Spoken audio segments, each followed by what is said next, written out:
In the late 17th century, in the harsh frontier world of Khorasan, a boy was born into a family with no royal prestige, no great wealth, and no obvious path to power. That boy was Nader Koli Beg, later known to history as Nader Shah. Born in 1688 into the Afshar Turkmen community of northern Khorasan, he rose from a humble pastoral background to become one of the most formidable conquerors of the 18th century. For a brief but extraordinary period, he rebuilt Iran's military strength, crushed rival empires, invaded India, and created a realm that stretched from the Caucasus to the Indus. His career was so dramatic that later generations would remember him as the last in the tradition of the great Asiatic world conquerors. The collapse of the Safavid world. Nader's rise cannot be understood without first looking at the collapse of Safavid Iran. In the early 18th century, the Safavid state was weakened by poor leadership, court intrigue, financial strain, and growing provincial unrest. Shah Sultan Hussein was not a strong ruler, and as the central government faltered, rebellious groups and ambitious regional leaders began to challenge Safavid authority. The most serious threat came from the Gilzay Afghans, often called the Hotaks, who rebelled in Kandahar and gradually expanded their power. The crisis reached its breaking point in 1722. After defeating a much larger Safavid army, the Afghans marched on Isfahan, the Safavid capital. Following a long and devastating siege, the city fell and Shah Sultan Hussein abdicated. The fall of Isfahan was more than a dynastic change. It shattered the political order that had ruled Iran for 2 centuries and opened the country to foreign encroachment. Russia seized territory along the Caspian, while the Ottoman Empire pushed into western Iran and the Caucasus. Iran was no longer merely unstable, it was being partitioned. A warlord emerges in Khorasan. While Iran was collapsing, Nader was building a reputation on the eastern frontier. He did not begin as a prince or governor, but as a local military leader commanding a relatively small following. By the 1720s, he had emerged as one of many warlords in Khorasan, a region filled with conflict, shifting loyalties, and opportunity. What separated him from others was not noble blood, but military ability, discipline, and an instinct for power. Britannica notes that by 1726 he was already leading thousands of followers in support of the Safavid claimant Tahmasp II. Tahmasp II, the son of the deposed Safavid Shah, had escaped the Afghan conquest and was trying to rally support for a restoration. Nader attached himself to Tahmasp's cause, but it quickly became clear that he was more than just another loyal commander. He helped consolidate control in Khorasan and steadily became the most important figure in the anti-Afghan resistance. The alliance gave Nader legitimacy, while Tahmasp gained the military brain he desperately needed. Defeating the Afghans. Nader's first great achievement was the defeat of the Afghan rulers who had overrun Iran. He reorganized his forces and placed strong emphasis on disciplined infantry, firearms, and artillery support. This mattered because many of his enemies relied heavily on cavalry and shock attacks. In battle, Nader showed a modern understanding of how concentrated musket fire and cannon could break aggressive mounted charges. The turning point came in 1729, when Nader defeated Ashraf Afghan at the Battle of Maimandist near Damghan. That victory broke Afghan power in Iran and opened the road back to Isfahan.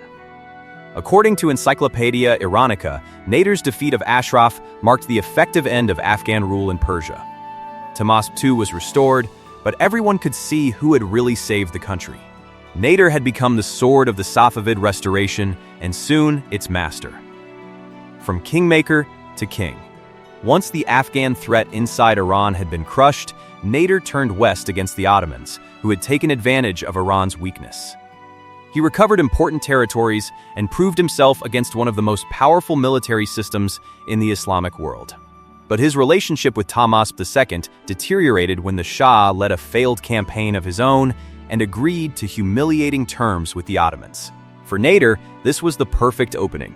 He returned, removed Tahmasp II from power, and placed Tahmasp's infant son on the throne as Abbas III, while he himself ruled as regent. This was a critical moment. Nader was no longer just defending the Safavid state, he was reshaping it to serve his own authority. In 1736, after years of military victories and political maneuvering, he formally took the throne and founded the Afsharid dynasty. Iranica identifies 1736 as the year the Safavid dynasty was abolished and the Afsharid state began under Nader Shah. Imperial ambition and religious policy. As Shah, Nader did not think small. He envisioned himself as a ruler in the mold of Timur and Chinggis Khan, a sovereign whose authority extended far beyond Iran. His coinage and court ceremony projected imperial grandeur, and his campaigns showed that he intended to dominate the surrounding Islamic world. He also understood that empire was not only a military matter. Iran was predominantly Shia, while many of the regions he hoped to influence or conquer were Sunni. To reduce sectarian division, Nader proposed a new formula that would soften the divide between Shi'ism and Sunnism. He promoted the Jafari school as a legitimate fifth school within Sunni Islam, hoping this would make Iran more acceptable to Sunni powers, especially the Ottomans. The Ottomans, however, refused to accept this proposal even while continuing diplomatic negotiations with him. The conquest of Afghanistan and India. Nader next turned east. He besieged Kandahar and after a long campaign finally destroyed the remaining Hotak power in 1738. This victory gave him firmer control over Afghanistan and added new Afghan troops to his army. That mattered because Nader was constantly building a larger and more diverse imperial war machine. Then came the campaign that made his name famous across the world: the invasion of Mughal India. By the late 1730s, the Mughal Empire was already weakened by internal decline, and Nader exploited that weakness with ruthless efficiency. In February 1739, at the Battle of Karnal, he defeated a much larger Mughal army. Britannica describes Karnal as Nader Shah's supreme triumph, a battle that led directly to his entry into Delhi and marked the effective collapse of Mughal power as a major force. After the victory, Nader entered Delhi and took enormous wealth from the Mughal treasury, including the Peacock Throne and the Koh-i-Noor diamond. The scale of the plunder was so vast that it transformed his finances and temporarily eased taxation in Iran. Yet the Indian campaign also exposed the darker side of his rule. During unrest in Delhi, his response was savage, and the city suffered a massacre that permanently stained his legacy. He was brilliant in war, but his power was increasingly linked to terror. Expansion into Central Asia. Nader did not stop with India. He moved into Central Asia, forcing Bukhara and other powers to submit. At the height of his power, his empire stretched across Iran, Afghanistan, parts of Central Asia, and lands reaching toward northern India.